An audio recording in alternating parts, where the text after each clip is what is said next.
All right, Ron Earley, thank you so much for coming on the Inner Edison Podcast. I really appreciate it. Ed, thank you for having me. I'm All right, we've looking been forward to talking the conversation. forever about our dogs and everything else. We said we might as well start the podcast. Yeah, All right, man, and it's been and I pretty didn't cool. know anything about you. I searched a few things, but I'm like Ed McMahon and Johnny Carson. I don't want to know so much when you come on my stage. I kind of want to know just a little bit. One of the things that my background is sales. I've been in sales since I started. Once I got out of the Navy, that's what I did. I have my bachelor's and master's in marketing and international business and marketing. And I got into sales and I love sales. It's been my thing forever. And I see that's your thing too. Yeah, Right. And one of the things I started recently, and I'll stop talking about me in a second, is called ACEs 53, which when I was in college, I had an instructor who said, remember 4 aces and a joker. Have you ever heard that at all? no, but I want to hear about So ACEs stand for attitude, commitment, enthusiasm, and smile. What you bring to the table in sales, right? You have to bring that to, especially the smile, which is really hard for me. I tell people I'm smiling on the inside. And then the joker is that unique ability you bring to the table that nobody else has, or you've learned that nobody else that you're up against has. it. Yeah, And that joker for me, when I sold by the phone for 18 years, was my voice. I had no idea I had a deep voice until I put headphones on. And I had no idea why I did so well. I was the one that brought in back 89% of my packages and 99% of them closed. And it yeah, was all because of the connection I made with the tones and inflections in their voice. I could hear and understand, but then they also heard my voice. So that's the aces and a joker. But I started Aces 53 because Aces and a Joker was a band. I don't know if you know that. I never heard of them, but 53 is the first Joker in the deck. So that's why it's Aces 53. So, interesting. so we do 2 podcasts a week about that. We talk about sales and how to build your business and all that kind of stuff. So I'd like to have you on that one too, if you're up for it. That's Without a doubt. alive. Yeah. Yeah, I mean, a couple things to talk about there right away is one. I find it very intriguing that you listening to your voice back, you found out that it was deep because it's usually the other way around. Most men, especially most men, when they hear their voice back, they're like, "I don't sound that bitchy. My voice is not that high," and you never want to hear another video or recording of yourself again. So it's Because what you hear coming out is not the same going in, it's and that that's the vibration, difference. Yeah. right? Yeah. Right. And Is there? so we have a saying in this office. It's something that I teach people in communication. At least when we were running a sales and marketing agency, I sold a 7-figure marketing agency at the beginning of 2023 in January 12th. And one of the biggest things that I teach in communication, which I think is wildly ironic, you're talking about with personal character traits, I think is also established in business, is different is better than better. You got all these people that will always come to you about the certain things that you sell, the certain services that you provide. And they're like, well, what makes you better than the next person? And I think the worst approach that you can ever take is explain all the reasons why you think that you're better, because now it's just you're combating heads. The best thing in the world that you can do is say, I appreciate you asking the question, and I understand that there's in something similar, but I don't think that the best thing for you to ask me is why I'm better, because I think that we provide a service that's entirely different altogether. And let me explain to you why. I want to separate myself from the pack. I'm not Mhm. competing against the pack.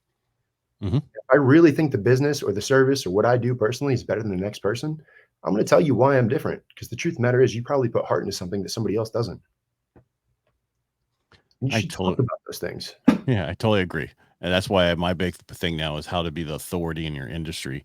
So you don't have to run into that competition and sell on dollars, because you'll lose on dollars, because someone will always buy, go, and price is not the way to get there. But if you're the authority in the industry, and that's one of my talks I do whenever I come on someone's podcast is that, because I'm on radio, I have a book out like you do. And then I Yeah, also was in a documentary regarding real estate and finance, and I was the nice. only mortgage person in there. Everybody else was how they made their money on real estate. And not many people can say that. Yeah. No, no, they can't. I mean, a lot of people talk about it, but I don't think they understand a lot of the attributed factors that go coincide with real estate, or understanding like there's wealth that you hold in assets, and sometimes that's not cash flow value. It can be borrowed, but it's not the same. That's why I'm a big fan of digital assets, and that's why what we do in Automation Empire makes the most sense to me, because I want it to cash flow on a monthly basis based off what I put into it, but also it attributes to how much I put into it monthly. It grows and compounds annually. I want resellable assets in a virtual space because, I mean, it's no secret anymore. Like everything is going digital. How All do I right. own them? How do I possess them? How do I flip them? So break that down for someone who's just learning and doesn't understand what you just said. The best thing in the world that you can do in any industry, if you want to create wealth, is learn how to sell something. You want to flip something. The most interesting way to get into real estate sometimes is if you get into wholesale. It's no different when it comes to products and retail. You hear these things like, let me get into automation. There's this drop shipping model. Well, that's retail flipping to retail flipping. So I have like this small margin of like maybe I went and bought it at Walmart, but I resold it on Amazon or Walgreens or whatever. It's networking with manufacturers and distributors. So like the same places that Walmart is buying the products from that we have contracts with, you want to buy pallet. You get that at a wholesale cost and then you sell it at retail value. And now all of a sudden your margins move from like 7 to 10% to like 25 to 30%. And the more that you have to be able to buy out more, the better of a percentage that you get. Why would you not be on that side of that flipping model? And it's Yeah. it's a matter, honestly, it's not even a matter of words. It's a matter of following numbers. Like Amazon's one of $2 trillion companies in America. It's the best place to put your money that can continuously revolve and you can compound money off of the money that you put in. So your automation empire, that's on selling through Amazon? Yeah, I've moved before. It was Hey, bear e-commerce. with me here. I thought it was cars. Cars. Yeah, for some reason I was like, what? Because I didn't, you scan. Like I said, I don't fully read everything because I don't want to know everything. I was Yeah, like, it sounds like automation. You know what I mean? Automation. Like there's that big company. So I was like, well, we'll see what happens. Yeah, I like that. yeah. It's interesting. I haven't heard anybody say it like that before, but Well, because you quickly, like I said, I quickly just scanned it. I didn't say I really read everything because I didn't. And that's so basically what everybody who in the past couple years who got onto Amazon and then you can sell everything through Amazon. That's what you do. yeah. So there's, I mean, to give you guys And I context, don't mean that in the like breaking it down to like that's all. I'm not. That's no, huge because I know a lot of people who want to get on Amazon who hasn't done that. there's a bigger operation at hand than sometimes is what's perceived. And it's honestly, and this is me just being open and transparent. There are a lot of people that have saturated this industry and they've given it a bad name because they don't deliver service they provide. But a lot of it has to do with the fact that people don't understand there's a difference between drop shipping and wholesaling. When you do FBM versus FBA and you run a legitimate business, now I grow you an asset that's actually flippable in 2 to 3 years. And these storefronts aren't cheap. Like there's quite a few sites which I just recently I finally got my brokerage license. So I can broker the deals to sell the storefronts within the company. And we can resell and restart through a different niche. So like if we start with the baby category and we move to like a supplement category or like a household category, and we are flipping these every 2 to 3 years, me and you are in business for the next 15 to 20 years in a flipping model, which any real entrepreneur knows right now. The quickest way to creating wealth right now is business acquisition. You build it, you scale it, you flip it. I have 700 investors right now I'm doing that with. If I can do that 3 to 5 times with each of them over the course of the next 15 years, we're not rich, we're wealthy. So you have people who help you buy different companies and then flip them. Is that what we're doing within the storefronts inside of Amazon? Is that what we're saying? Yeah, correct. And it's absolutely 100% your business. So again, no different than real estate. No, I'm not. If you I get that. I was just want to make sure we're talking about inside the storefronts that are there. Correct. And couple variables to break down here. So it's no different than a property management company. So you own the property and someone else just manages it. That's just us. We just happen to have the expertise to scale it. And I have the manufacturers and the distributions to be able to add the product to it. And it just takes time and validity to be able to grow relationships with them. It's just when you sign on with me, part of the reason why you pay an upfront fee is I'm quite literally signing on your letter of authorization to them that I'm co-signing like no different than a vehicle or a house, that I authorize you and I'm vetting you and saying I'm selling for this person. They should be able to sell with you. And we don't work with like small brands or distributors. Like very recently, we just got Hasbro and Disney. Wow. They're big manufacturers. And I got to buy a lot of product in order to even hold an account with them. And so you have people who sign on with you and and create their own storefront. Correct. Okay. Just want to make sure I'm tracking. I know. Yeah. No, you're good. You're good. It's there's a lot of moving parts here. And the idea when we started growing this is I wanted to figure out like, you know what, $1 trillion company is a lot. So maybe we just jump from, 7 close to 8 and then just go straight to 9, and which is a massive jump. There's going to be a lot of learning curves there, but like, how do you do it? And you want to mirror people that have already done it. This is not me telling you anything you don't already know. And if you look across the continental US, Walmart has 1,400 physical locations. So I think my stopping point's right around 1,400 Amazon stores that we can manage with the right private servers. And if I can flip and remodel the same thing with people that already knows it works, I don't really need to recruit any more investors. I just need to rinse and repeat the same people I've already built relationships with. Now, who is that person you're looking for to start a store with? Before, because of my background, I don't come from a very rich family. I come from a middle-class family, and my parents did their best to make sure that they gave us, me and my sister, everything. But sometimes that resulted in a loss of time. My dad got stuck working in the business, never figured out how to work on it, which is fine. It's part of the reason why he never wanted me to start a business. I've found it to be a holdup in helping people that have come from where I am. And I know this sounds shitty, but teaching people investing while growing them an asset and getting them to understand, like, it's not a get rich quick scheme. It's not get rich overnight. Like, I'm growing you a business, no different than you starting a business. I can't make you rich in 3 months. You give me some time, we'll figure it out.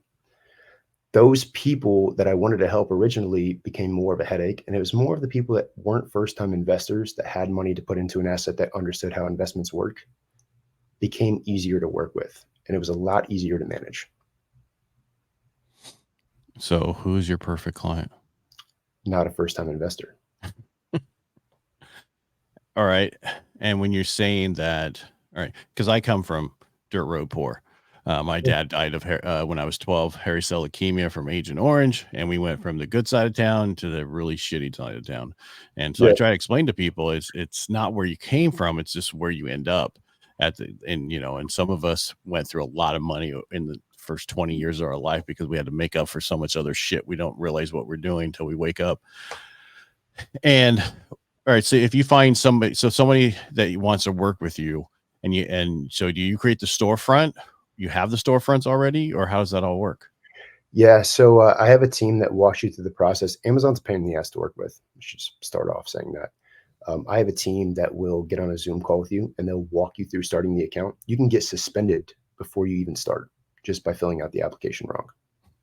The truth. It's a pain in the dick. And is this different than the regular account you can get set up to do lives and everything else? Yes. Okay. Entirely. Someone walked you through that I have on my team, and we won't share screen. You'll just tell me where you're at, and I'll tell you what to fill out. Your personal information is your personal information. I don't want your social. I don't want your credit card number. So it's it's your asset. And what we do is once I get that account set up and I walk you through that part, I'm going to go co-sign like we just talked about. I'll put my name on 3 distributors to start with. Normally, we start with something like food and grocery. There's less negative reviews that are involved with that. They yield a lower margin. It's more like 10 to 15%. But there are less people complaining about food that they know that they're buying than sizes showing up or, an electronic that's not performing the way that they did. It's better to look good in the eyes of Amazon immediately out the gate so I can build rapport with them. It's kind of like stat padding your account. And then now once I get that authorization, even if I was the best friend with the guy that owns Disney and they gave me an LOA and you just started off, which is your letter of authorization, it would not allow me to sell that product. I need to build that up. That's why we do that. It's a lower and slower scale process, but once I get you there, it's game on. We go from $15,000 to $20,000 in product a month that's revolving. Amazon pays you out every 14 days. To you give me $50,000, $60,000, $70,000. Like right now, I just sold out of $70,000 in product in one single person's account in 3 days. It's holiday season, moves quick. That on top of a 24% margins, like a lot of times very unheard of. Right, especially that's not food and groceries. That's not. Yeah, because I'm sure the margins are they better than what they're at the supermarket? It depends. I just didn't know people bought food and groceries at Amazon. Dude, yeah, crazy. They also they own Whole Foods now, so it's something really important to know.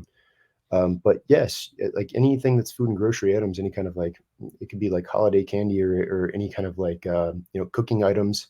Those things are stored. The shelf life's a little bit, it's a little bit shorter than most items, and for good reason.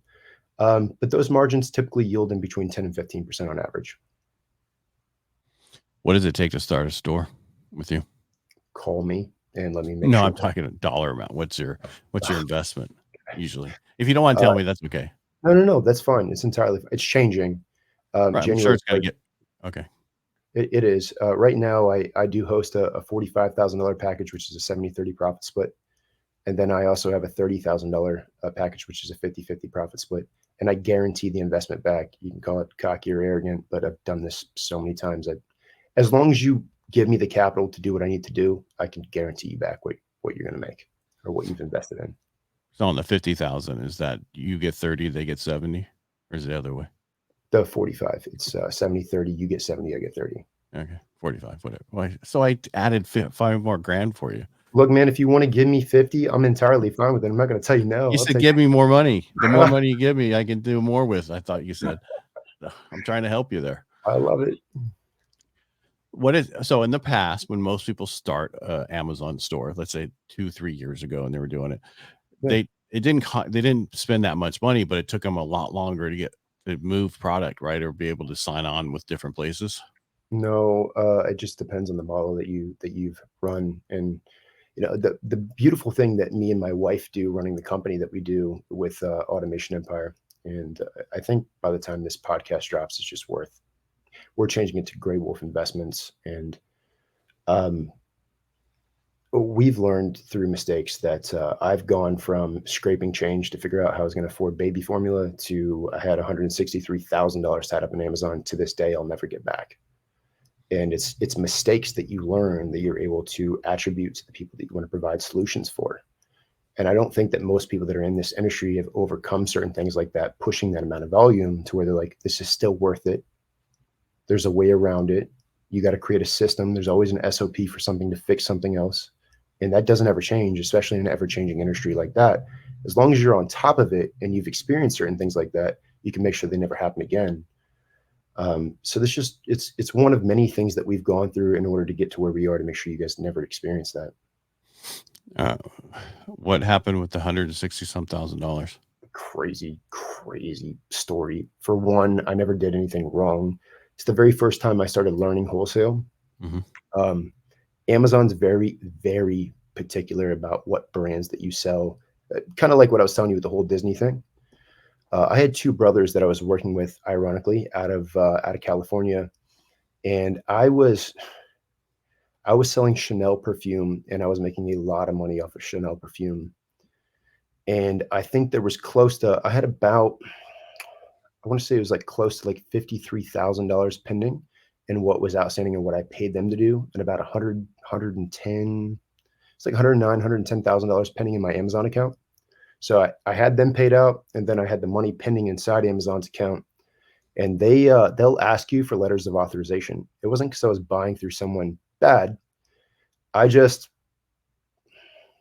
got hit in the worst time possible for them to ask me that, because the day before that, one of the brothers died on a motorcycle. Ooh. The other brother never showed back up to work. I couldn't get a single letter. I couldn't get a response. I don't know what happened to him. To this day, I still haven't talked to him. It's been a shutdown. The only reason I even know about that is because my uncle lives in that county, and he told me about what happened in the newsletter. He's like, don't you work with this guy? I'm like, oh, that's crazy. All right. So never again. Right. So yeah. And so with that letters of authorization to sell those products, that's because certain products only sold through certain places, right? Is that why those letters are there? Well, they're a little bit more, or is it they don't want to make sure that they're not fraud? It's that, but they're a little bit more concrete in their policies now. Sometimes they won't even let you get approved for those products, kind of like we talked about the ramp up, in order for you to start listing them until you go through the ramp up. It was kind of that way before. I just was pushing so much volume that they wanted to make sure that they authenticated what it was that I was pushing. I didn't have any negative reviews. I was just selling a big name brand. And it just so happens it just didn't work out the way that it was supposed to. So now we run a policy where I make sure I have all of those LOAs submitted, or I have something documented in Amazon prior to even selling the product or buying it. Because if once you couldn't prove that, then they didn't want to pay you for what you sold, right? Correct. And the shitty part out of all of it is they previously approved me to sell it. So that's the only reason I was able to sell it in the first place. So they never asked me for documentation. I wouldn't have learned the lesson that I needed beforehand, regardless if they asked me for it or not, if I didn't go through something like that. Correct. Well, and it's those things. So there's a huge dollar amount, much bigger than the 20,000 flipping homes. Yeah. I mean, we go through these things when we're, like, all right. So I grew many years, did really well. And then we had this president come in and shut down pipelines and all this other stuff with inflation, and our interest rates went up 5%. In my existence of being in this industry, we normally go up 1.5%, 2% during an off year, doing this stuff, not 5% in 6 months. And that changed drastically our industry. And those are things that I didn't do wrong, but that affected everything I do when you only have 35% of the existing home sales and nobody doing refinances or anything else, because the rates that really destroys companies. There's a lot of companies that got destroyed in the last year. And I totally understand what you're talking about. How, hey, you didn't ask for it up front. Now you want it and I don't get paid. Most people don't understand that pain. It's a difficult one sometimes to go through, especially when we go through these waves sometimes as entrepreneurs, and we go from like very specifically in my background, very, very quick storyline. You said you were involved in fitness, and I was too for a while there. I dropped out of college to get I was trying to get an exercise science degree, but I was offered a training job back in Florida. I hated California. I moved away from there. I was going to Pasadena, and I was supposed to go into UCLA. That's just because you didn't like the traffic down there. But it sucked, man. Nobody likes to be down there with the traffic. Yeah. There was a gym. So you don't hate California, you just hate the fucking traffic. All right. Say what the truth is. Some of the people were really cool, but it's different. I think there's a dichotomy difference in different locations. I enjoy Florida a lot, and I wanted to come back to everything I knew. And I was offered a job here, and the irony was, I quit. I moved back. I was there for 24 hours. I had the job, and you needed this person that was called a director inside the gym in order to sell training, which means you need an exercise science degree. And ironically, I had to explain to my parents why I dropped out of college and why I moved back. And now all of a sudden I can't get clients because I had this guy that was fired from his shop. Couldn't get me fucking clients. It's a really terrible situation. And, I couldn't give assessments, but I could floor pool. And our gym, out of 12 gyms that were in that district, we had the highest generated sales. We just happened to be the only gym that didn't have a director. So very, very unintentionally, I drew a lot of attention to myself. And with, a very, very small amount of time, I created this position in UFIT called a DIT, where you no longer needed a degree. You just need to be trained by somebody with a degree, and then you could get a directing position. And within 2 years, I was running the state of Florida, and I was teaching other directors that were double my age how to sell training. They didn't take me very seriously. That was a very hard objective to overcome. And, I was with my not wife at the time, and she's like, you work so much, and as much money as you make them, we don't make that much money. I was making 6 figures at a young age, like 20, which is good. I drove a decent car, but at the same time, I hated seeing how much money I was making for somebody else. I feel like it's kind of the same story of most entrepreneurs. You make a lot of fucking money, and you're like, if I can do this, I can do it for me. Long story short, we had been together for almost 5 years, 4 years at that point, and we weren't supposed to be able to have kids. It's one of the very first things that we talked about. And within 48 hours of me quitting that fucking job and moving back to Sarasota, Florida, I found out that we had a kid on the way. Okay. It never got easier, man. Like, it just kept getting harder. I'm also laughing because my American bully is snoring like a mother, and you can't hear it. But I can. So. I did it though. That shows me that you really have one, because it's almost like it's an adopted characteristic amongst all bullies. We want to snore. Oh man, this guy. Does yours dream too? Like actively Oh yeah. dream? Yeah, Yep. yeah, yeah, Runs in yeah. place. Yeah, and I wonder if he's having a bad nightmare because there's a mark on his head that they think they used him as a bait dog. You know, Really? You yeah, said that. You said that before we got on this live. yeah. So, but I don't know. He's got a great life. I take pictures now. He's on the front couch when the fireplace is going. They're both laying on the couch. You know, of course, there's a blanket there. They're just laying there sleeping. And it's like, what a life! You go from tied up to exercise equipment at 40 degrees to laying in front of the fireplace. Yeah. Enjoying it, man. It's But I mean, and that's no different than us, right? Yeah. Where we come from and where we are now, there's many times throughout there's challenges that we come through that we had no idea we're doing amazing. And then somebody slaps us in the face for no reason at all, just to remind us how life could be. Yeah, man. It's really, that is it. I knew studying entrepreneurship books and doing all the things that people say to do, take mentorships, read books, listen to podcasts, that's how you get successful. And studying the market, I would say, is wildly important too. My dad owns a construction company. That's part of the reason why he couldn't break out of that. And ironically, moving back to Sarasota, when we went through that, I had $36,000 that was set aside to my name. We were supposed to buy a house, put a down payment on it, furnish it, and take care of this family. And I had no business credit, and I practically destroyed my personal credit just trying to make things flow the way they were supposed to. And I had to get this floor grinder. I was stuck in a rock and a hard place.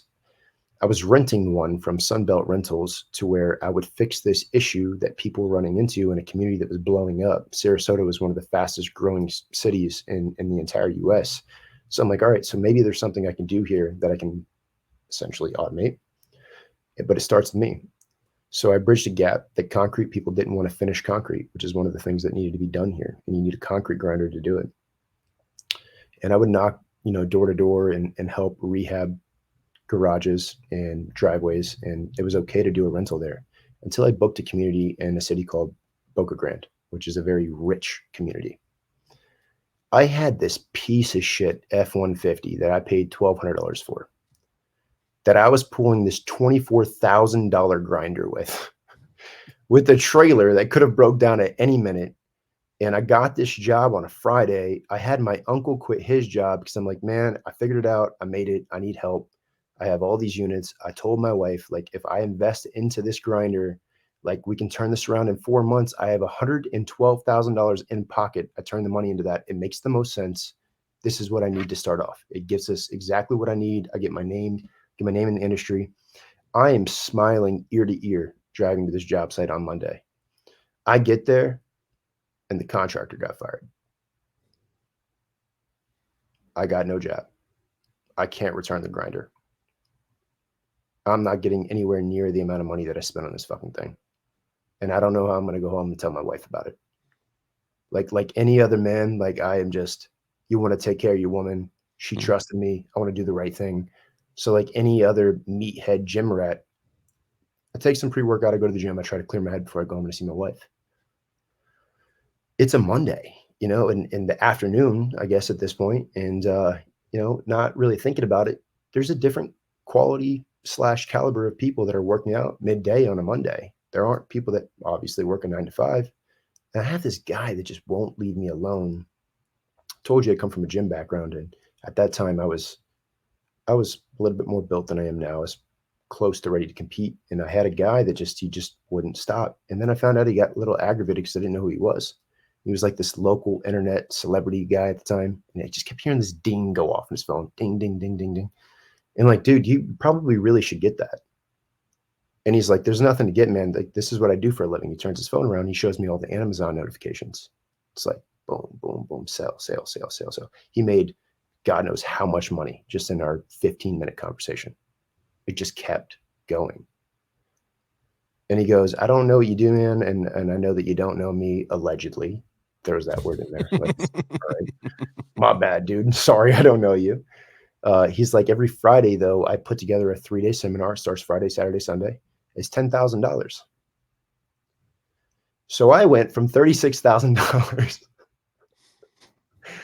Oh man, down to $2,000 because I put the 24 into the grinder and then another 10 into this. And before I got home, I let my wife know that shit fell through and I invested in something else. Now, before people listen to this and they think that I'm an asshole, me and my wife did sell a little bit on eBay, so we knew the system worked. However, it did not push anywhere near the amount of volume of what I was seeing and what he showed me on that phone that day.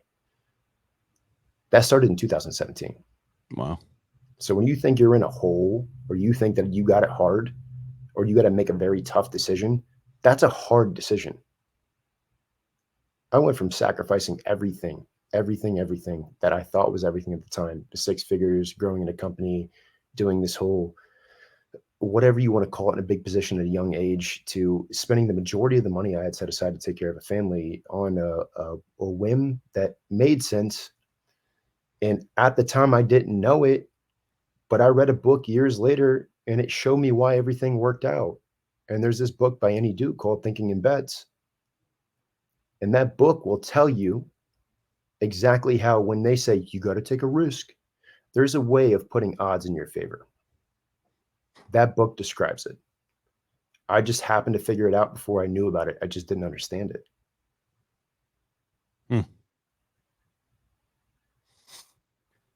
So, who do you know the guy's name now? Tommy. Yeah. Are you guys still connected? I bought the company Automation Empire from him last year. Oh, did you? Yeah. Time for him to retire. Man, it's never really been about him. I do good with a social media presence, but the very first time that I had one, it was probably, I don't know, October, November, something like that. And I was yielding crazy results in Amazon. And I remember messaging him, and there's a couple times like we talked, and I knew like what he was about. He probably didn't talk to the majority of his students, but I was doing the thing. I think most people buy shit and they don't do it. Yep. Like the course, you don't finish the course, but you talk all about how it doesn't work. I haven't cracked open the book. Well, fucking course it doesn't work, dude. You didn't read it. You didn't do it. Right. So I go through that, and he's like, man, I'm gonna start this crazy thing called automation. I'm gonna run people's stores for them. And I'm like, dude, VAs are fucking up your own account. How are you about to take investors' money and run it through a system that's not even working for yourself? He's like, I'm gonna fly there and I'm gonna teach them. I got all these people coming to me right now, and I don't trust anybody else to take these people as one-on-one clients. I trust you. Do you want to take them on as clients? And I remember like this wave, like this rush, going from I've been here before, having to take care of other people, and I fucking hated it. And I'm making so much money right now because there's just so much responsibility there. I didn't want to do it. And I remember my very first guy that I took on, I learned really fucking quick, don't take payments through PayPal, because they will always take care of the person that pays, never the person that's receiving. And I wasn't the only person that got stuck in that situation. Then I learned, second, don't take credit cards because chargebacks are a thing. I'm telling you, literally 3 times in a fucking row, I got money taken out of my pocket that I took out of my own day to provide for my own account. And I was ready to just drop it, man. And I had this one specific situation. I had this guy named Cadian. He was with his wife, Aisha. And they didn't tell me about this till later on, but I ran this promo on December 12th. No, I apologize. It was December 2nd. They got their payout on December 12th. They were able to get an early release. And he goes, I applied for 11 loans to figure out like how to get with you. I don't know what told me like this was the right person to go with, but I wasn't supposed to be able to provide or get gifts for my kid. And I couldn't afford a Christmas tree. I couldn't put food on the table. I have my family coming over. I don't only have a Christmas tree, I have gifts under my Christmas tree. And I have my entire family coming over for dinner. And I just want to tell you thank you. And that whole entire conversation, which 3.5 minutes long, it sent like this wave over me where I'm just like, you know what? I know I want to let this go, but starting January, I'm going to do 50 families' lives changed. And that's when I started doing 50 different people that I would teach Amazon to privately, one-on-one mentorship. And then I would let it go from there, and I would go off and I'd do my own thing. I don't think many people ever get to experience something like that, but it changed everything for me. Do you still do that every year? Now I just run and manage accounts. You Yeah. know, my biggest hiccup that I had with it is once I did the 50 Families Live Change, which is something I was about to get to. I went to, Grant Cardone. Everybody knows Grant Cardone at this Yeah. point. I went to one of his 10X events in Miami, and I went from being a very broke kid at that time to people coming up and wanting to take pictures with me, and I didn't know who the fuck they were. And it scared me because I just had a kid that was born. I'm like, dude, I was broke like 8 months ago. I don't like that. I don't like this.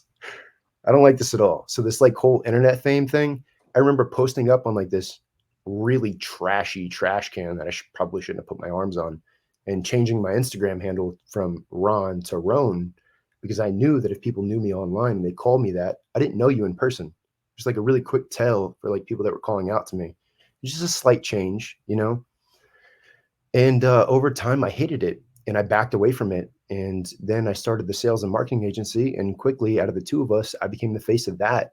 And I went from backing off of wanting to really be the face of anything to becoming the face of that. And I backed off that. And then fucking automation came back around. I'm like, here we are again. I just keep getting pulled back into this thing. And as much as the personal branding is not like, if we could just get rich and talk about what it is that we do and provide value without having to put my face attached to it, I'd do that. I don't care if people know who I am, man. Right. I care if my kids know what I do. That's the most important thing to me. But I don't care about fame. That doesn't interest me at all. Yeah. I was such a private person until I got on radio. Yeah. Nobody knew anything about me. Got on radio. Now everybody knows everything about me. Sometimes that sucks, but I know that's wildly. You know what I mean? So it's not like, yeah. And it's not bad. It's just, if you don't want people to know about you, don't get on social media. So that's it, man. But at the same time too, if you're trying to grow a business right now, there really isn't anything better out there in the world than social media advertising. Nope, it isn't. Yeah. I mean, videos, and I do so much lives and videos, and it's ridiculous. It's just a matter of getting them, having the right people cut them up and everything else. It's a full-time job. Yeah, man. I mean, you got to bite that bullet. You got people that get upset because you don't respond to their messages. I'm like, dude, I didn't see it. It got buried.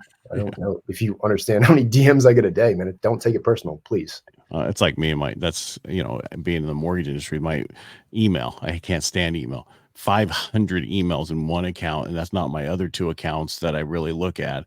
And when someone says, did you get my email? I'm like, no. Well, email. I go, if you really want me, you have my number, text me. Yeah. Don't freaking email. I'm not gonna, I like to call people. I want to have that personal connection with them. A lot of people don't want to have that. It's like, well, how do you have a relationship without talking to somebody? It's crazy that you say that, because the more that I talk to people, they have a hard time wrapping their head around that concept entirely. And like, it's the same thing that you just said. How do you build any rapport with me at all through text? No. Most people, when they get a text message they don't like, sometimes the person sending it didn't even mean it in that context, just the way that you interpret it. No, it's the way you're feeling at the point of reading it is what the problem is. Yeah, that text is in the way you feel that you're reading it, not the way I sent it. Where if you're talking to me, I can tell you right now, if I said something that irritated you without you yelling and screaming, I can tell that the tones and inflections in your voice changed. And I can ask people certain things, is there, and they're like, how the hell you know that? It's like, because I can hear that slight little change. Yeah. Yep. That's it, man. I talk about that actually in the first chapter of the book, which is kind of funny that you bring that up. I think it's wildly important that people pay attention to that, because most people don't. But it's really the way that you convey your message, how much you believe in it. And I can tell right away if you believe in what the fuck you're telling me. Right. I know if you're fake or if you're being serious, honest. And I thought, like, initially when we got on this, there's a reason why we talked 15 minutes before we started this podcast. Why is that?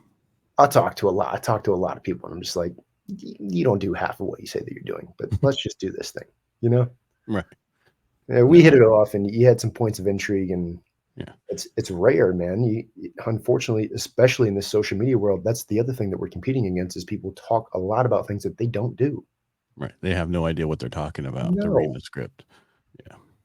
Yeah. And that's for me. I do what I say and say what I do. That's just, I come from that background. First, I'm military. I was a veteran. But one of the things we talk about in sales, right? When people say people don't buy because they just don't know, right? KNOW. I don't know if you ever heard that in sales. And I thought it was the dumbest fucking thing I ever heard in my life, right? I understand they don't have the knowledge. Well, you haven't given them the knowledge to overcome waiting.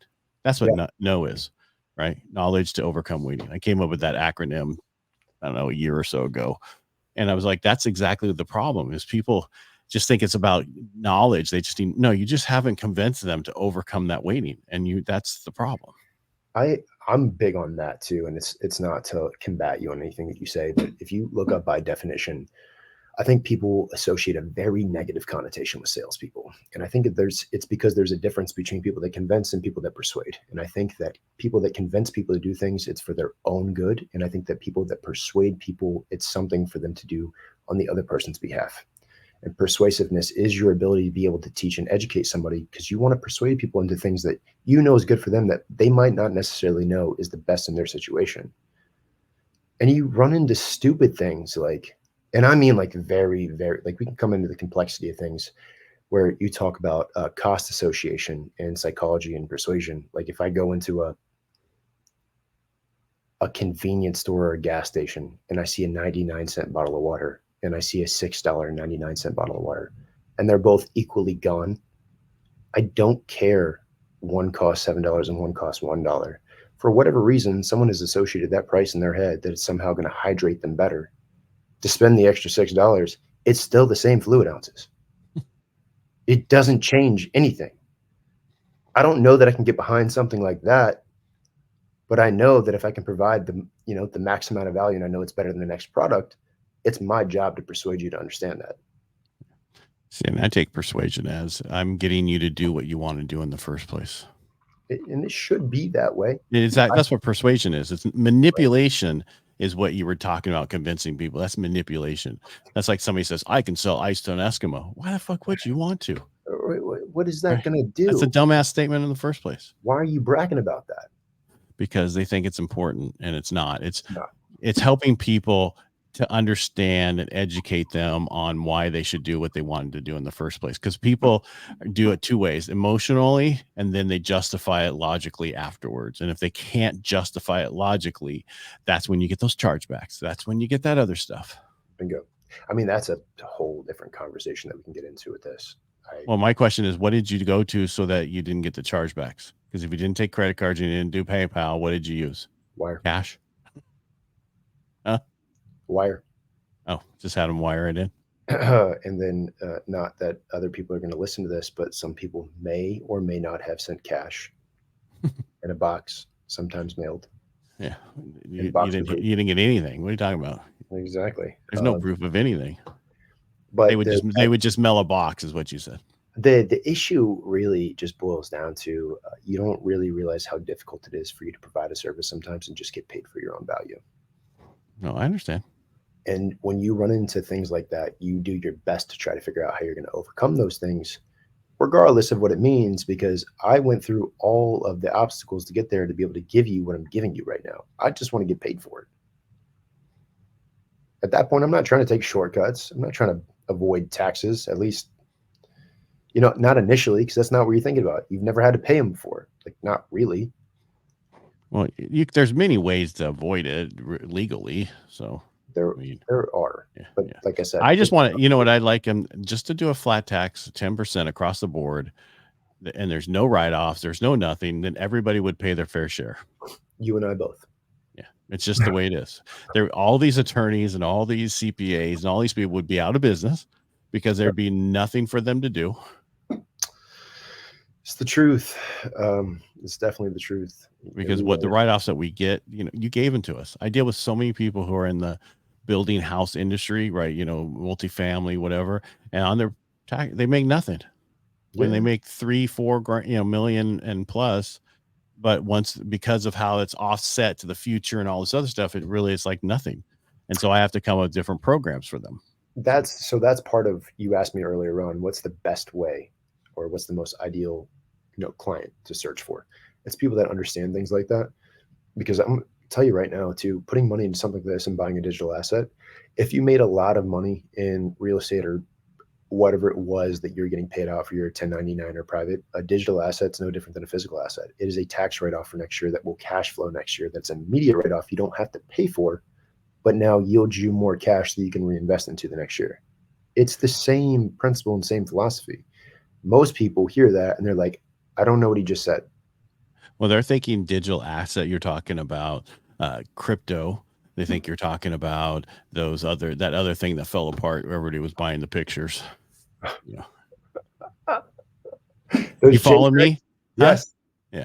So Yes. people hear digital assets and they think fake shit, or stuff they don't understand. They're not thinking digital assets in what you're talking about, Storefront. That's what you're talking about, right? Because they're not here, No, but and they just don't get it. They don't understand it. well, I, it's that, but it's again, it's because they're not here and they're not understanding it. Like an NFT, like what you're talking about, that Mhm. a picture Yeah, that yields NFT. X Yeah. amount of money or crypto coin. There's no physical touch to it, right? Unless you show up to the warehouse and you come look at your products that are on the shelf. They're physically being sent here. They're physically being shipped. They're physically arriving. You buy them every day. Why is it different for you than it is for them? I just think when we're talking and you say digital assets, people are thinking that instead of Yeah. thinking what you're saying. Okay, just so people understand, when I'm talking digital assets, I'm talking about the storefronts I create. This is what we're talking. You're buying that. You're not buying a brick and mortar store. You're buying a digital store. People would Right. understand that better. But when you say, and please, that's not on you. It's just how people think. Digital assets. The first thing they think of is NFTs that everybody got screwed on. As soon as I saw NFT came out, I'm like, unless you're the first two people, you're going to get screwed, and Yeah. everybody got screwed. I I don't think that you're wrong. I think because I've been in the digital space for so long, I just don't see that as an asset at all. It's that's a get rich quick scheme, and a lot of people lost money trying to put money into it. This is one of those things where it's just like, again, it's a market where there's been no retraction in the last 25 years. It's the only thing that hasn't had a retraction in the last 25 years. You said that. I'm sorry, I missed you for 1 second. What didn't have a retraction? E-commerce, Oh yeah, well, regardless, .coms did, but we won't get there. it is more important to pay attention to where it's coming from in watching a graph. Like, I don't, again, it doesn't really matter what people say. People lie, numbers don't. God, you sound like me. I say buyer. Yeah, numbers don't lie. People do. It's true. I can't make that up. No, but that's how it is. It's like I tell people, and this is how it is. It's and you're right that people are now. And I think 25% of the business is online right now, right into that space where 75 still is in retail, but that space is growing every year. Just like this Black Friday and all that stuff, we were at 9 billion or something more than we had been, total. But they were thinking we were having a great Christmas shopping. Well, no, all the brick and mortar stores are hurting. Yeah. Listen, I can't, And I'm not knocking what you do in the brick and mortar. I'm just saying that's people don't understand. People are shopping online because it's easier, and they're not always going to the store anymore. I won't even get upset about it because it's just the truth of where we're at. Most people lost their jobs in COVID. However, there's an influx in purchasing in Amazon. And it wasn't just because people couldn't go to stores. It was not double, it was triple, which means people were spending money they didn't have. Mhm. So we're now in a position where you capitalize on opportunity and understanding human behavior. And if that's really the way that things are going to go, if you're going to invest in real estate, you go purchase churches that have closed down. You purchase malls that have closed down because Amazon will buy them. And if you want to double in your money, you go buy properties like that because they need more fulfillment centers. It's only a matter of time. Just the way it goes. Churches aren't big enough, though. Well, a couple around here would say otherwise. I've sold one. Oh, did you? Yes. Oh, It's I'm influx. talking where I'm from. Right? They're not that big. I'm They're also big, but they're not big enough for a fulfillment center. I'm not an advocate, by the way, against it. I'm actually very much involved. I won't push it, at least in social media, but it's more about the only reason I make the point is just like you see opportunity and you understand the way the economy is going, and you can either choose to not like it or you can take advantage of what you know, which is what you should do, and that's just attributed to your knowledge. Like if you took the time to understand it, why not leverage it? Why not? Yeah, All right. So we hit a few different things today. yeah, a lot. Yeah. It's a good conversation. Yeah. This will be a good one to cut up and drop on many different things. So if somebody wanted to get into what you're doing besides call you, would you recommend a book for them to read first? For automations, it's just it's a different animal, man. There's just so many moving parts here. The one thing that I would say is, if you plan on getting involved with Amazon, plan on it being a full-time job if you want to do it yourself. There's too many moving parts. Amazon really wants to make sure that you're on top of your shit. And if you're not, then they'll hold your money. They'll ask you for documentation you haven't taken the time to do. We travel to every single event around the country for distribution and manufacturer deals. So it's not like you go online and you fill out an application and I hit submit and I'm like, oh, I'm this guy and I got this money. No, you need to go shake hands with these people, because if they don't trust you, they're not selling you anything. And that's important, because Amazon will ask for those documents. And if you want the best margins on products for your time, it takes doing things like that in order to get access to them. Wow. Ron, thank you so much for coming on the show. I appreciate you being here. I learned a lot about, which I had no idea I was going to learn today. Thank you. There's a lot involved with it, but I guess it's no different than you taking the time to actually learn real estate and understanding like how things start to, there's an uptrend, obviously, in everything. There's always an uptick, and it could be because of what's going on in the economy. It could be because of what's going on with inflation. It could be, market value. Those things don't change when it comes to product. When you buy e-commerce product, like we've gone in, and it could be as simple as gas or milk or whatever. If milk doubles in price, well, I'm going to make more money off of it, just the way that it works. No, I just think it's where a lot of people have tried to go, and they see a lot of the smaller stores, but if they really want to do well, I think they need somebody like you to help them. Appreciate that. Yeah. I guess no different than any other mentor probably that you've been with. You don't know what you don't know. And it's really hard to do what you don't know, because you don't know it. Of course, it's hard for people to wrap their head around that, but it's true. I think sometimes people think things are a lot easier than they are, but that's really where a lot of expensive mistakes come from. Learning from experience is really expensive. Now, you do the stores for people. You don't have a coaching program. You don't have any of that other stuff. No, I'm a really big advocate on when you put eggs into a basket. I'm all in on that one basket if that basket works. Gotcha. A lot of people have all of that. I got people that ask, but the truth of the matter is, if I'm really going from that 9-figure trajectory, I can't put time and attention towards anything else. Well, at least you know where you're going. That's important, because most people don't. I was, I don't know if you're already going to cut this. I was offered 58. Well, if you want to say something that you don't want to say, don't say it here. Let me stop it first. Yeah.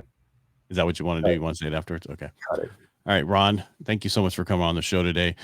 Reach out to him. You're Ron Earley everywhere, right? Sales God is an Instagram handle, and it's a TikTok handle. You'll find me at Ron Earley on Facebook, and Automation Empire across all platforms. All right, well, go check him out. If you need help getting your store started, I would reach out to him, have him do it for you. Make sure you'll be taken care of, so you won't make all the mistakes that he has done along the way. Ron, thank you so much again. Thanks for being here.